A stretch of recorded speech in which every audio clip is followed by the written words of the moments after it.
Bisan wala pa nato apply og pang patambok, wala pa tay input ani pang patambok, pero kaluyan sa Ginoo tambok gyud. Arang-arang ra siya.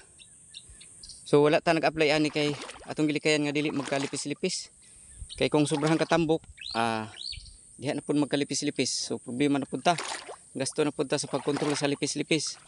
So ang mahitabo ani didto na ta sa 45 days mag-apply o pang patambok kay okay ra man siya ag tubo. Ang kuan lang, ka-advantage lang ani kay sige siya na kuanan sa tubig.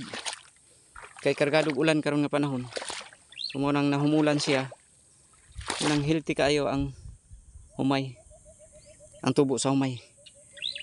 Ano pud nay naka-advantage kay karon nga panahon, karon nga cropping nato abunda og ulan. Kay rainfed maning ato. So mag-agad kita sa ulan. Ano? Luyan. Naalay mga kini nga sagbot. Ato ning patirahan sunod adlaw. Kay makasaot man na siya sa tubo sa humay. Kompetensya sa humay.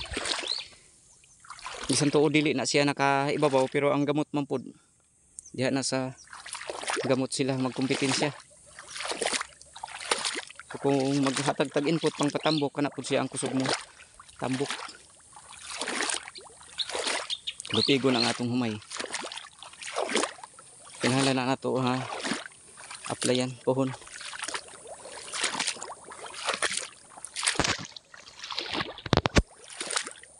Ang ato pang na-apply ani is insect repellent pa o katong depensa sa fungus.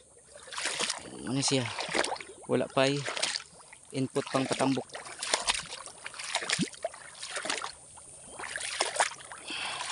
Sinsya na ay mga daghang pakpak kay katuning nabahaan. Hungaw sa baha. Thank you for watching. God bless sa lahat.